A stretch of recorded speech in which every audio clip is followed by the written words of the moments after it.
Terre d'Info s'installe au Cial. Bienvenue à tous. Nous sommes très heureux d'être avec vous ici à Villepinte. C'est une première que la présence de Terre d'Info ici au Cial, le salon de l'alimentation. C'est un salon gigantesque. Vous savez, il y a plus de 5000 exposants. Les 5 continents sont représentés ici. Une centaine de pays sont représentés avec bien sûr une forte délégation française forcément. Alors nous allons découvrir au cours de ces 6 jours ce salon de l'alimentation qui est assez phénoménal, assez gigantesque. D'abord, on va mieux faire connaissance avec Social, avec les innovations également qui nous attendent tout au long de ces 6 jours. On va voir ça, c'est un sujet de Sophie Thomas-Gérard.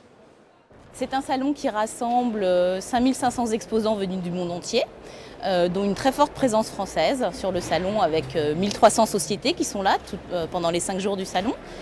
Nous allons accueillir 145 000 visiteurs qui vont venir d'environ 190 pays. Donc c'est vraiment la plateforme mondiale pour l'alimentation. C'est le premier salon au monde en termes de pays participants. Je dirais que la vocation du Cial, c'est à la fois d'accompagner les PME françaises sur les marchés à l'export. Et puis la vocation du Cial, c'est aussi de décoder l'alimentation, les nouveaux enjeux, les nouveaux produits. Donc on est très en pointe sur l'innovation et on décode de plus en plus pour le visiteur, pour lui faciliter sa recherche. Donc sur l'ensemble de nos marchés en fait. C'est le rôle justement de l'espace Tendance et Innovation du salon qui a 2 objectifs en fin de compte. Le premier, c'est de montrer la véritable innovation du salon, la concentrer en un lieu unique pour que les visiteurs puissent voir ce qu'il y a de nouveau, parce que tout visiteur d'un salon se pose une seule question, c'est quoi de neuf? Qu'est-ce qui se passe de nouveau sur mon marché? Donc là, on a eu, nous, XTC, un regard extérieur sur les innovations et on a jugé celles qui étaient vraiment innovantes, celles qui ne l'étaient pas. Et donc celles qui sont véritablement innovantes se retrouveront demain derrière moi. Le deuxième objectif, c'est d'expliquer ce qui se passe en termes de tendance. Donc on va prendre toute cette nouvelle matière, on va dire qu'est-ce que ça représente. Qu'est-ce que ça représente sur l'évolution des marchés au niveau international, en termes d'évolution, de tendance, de goût, etc. Donc à travers cet espace, on montre aux visiteurs les évolutions de tendance. Les entreprises françaises sont particulièrement présentes sur l'innovation et surfent particulièrement bien sur les tendances. Les entreprises françaises, mais aussi les entreprises européennes, anglaises et asiatiques. Donc il y a beaucoup de pays qui apportent leur lot d'innovation sur social, qui sont intéressantes à voir. Mais la France, c'est vrai, se situe, on va dire, dans le peloton de tête. Voilà, Terre d'Info pour la première fois présente ici sur Social. Eh bien, on va en discuter avec le papa de Terre d'Info, c'est Luc Guyot. Bonjour. Bonjour. Luc, vous êtes président de l'APCA, les chambres d'agriculture. Pourquoi cette présence de Terre d'Info ici? Bien d'accord. D'abord, je suis ravi moi d'être ici pour la première fois au Cial parce que les chambres d'agriculture, bien sûr, accompagnent les agriculteurs, mais aussi toute la filière agroalimentaire. Et nous animons ici le quart des entreprises françaises. Donc nous sommes présents sur l'ensemble du salon et qu'il est important pour pouvoir continuer à produire, de savoir où vont nos produits, quelles sont les destinations de nos produits, mais aussi quelles sont les demandes des consommateurs et des industriels. Donc nous avons tout à fait notre place. Alors Terre d'Info, c'est pour nous aussi une chance d'être ici parce que nous communiquons pendant le salon, mais aussi à l'extérieur du salon. Comment on communique? On communique par le canal 170 avec Free, mais aussi sur toutes les Internet jusqu'à la fin du mois d'octobre. Et nous voulons surtout que cette communication permette de mieux faire connaître à la fois les produits, les entreprises, mais aussi toutes les innovations comme vous venez de le présenter. Alors, quelle est la place exacte de l'agriculture dans un salon aussi gigantesque que le Cial? Eh bien, souvent, on pense que l'alimentation ne concerne pas l'agriculture. Alors, on se trompe beaucoup parce que pour avoir des bons produits dans l'assiette, il faut des bons produits à l'exploitation, de la fourche à la fourchette. Et donc, le lien que nous avons avec les industries agroalimentaires, qu'elles soient coopératives ou privées, montre aussi toute la transformation qui doit être faite, la relation avec le consommateur. Et donc, les agriculteurs, ils produisent pour vendre. C'est-à-dire, on ne dit pas on produit et puis on va essayer de trouver un marché. Il faut correspondre au marché.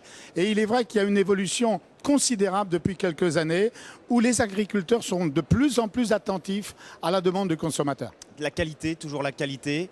La qualité, toujours la qualité, que ce soit la qualité organoleptique, certes, mais sanitaire. Et ça, c'est un grand enjeu pour les agriculteurs.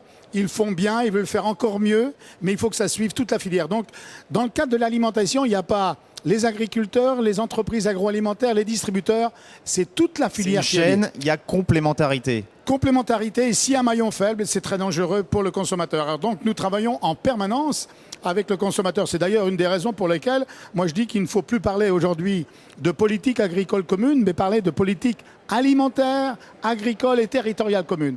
On lie la qualité, la destination, mais aussi les espaces sur lesquels ils sont produits. On oublie la quantité. On n'oublie pas la quantité parce que malgré tout, n'oublions pas qu'il y a une demande forte de nos 500 millions de consommateurs européens, que nous devons aussi participer à l'échelle mondiale. Je rappelle quand même que le secteur agroalimentaire est le premier secteur d'exportation et que pour la balance commerciale française, c'est quand même important puisque nous sommes en déficit de plus de 50 milliards.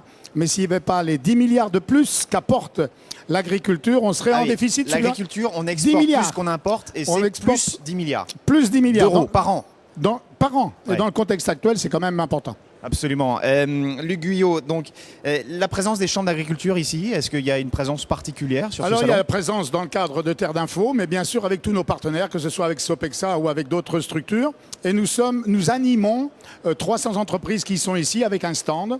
Et donc dans le cadre de nos comités de promotion régionaux, nous les coordonnons. Et donc nous n'avons pas mis de stand spécifique parce que nous n'avons pas à vendre, nous avons à coordonner. Mais il y a une forte présence étrangère, on l'a dit, on l'a vu dans le sujet. Est-ce que ça, justement, c'est quelque chose qui est une notion assez intéressante pour vous?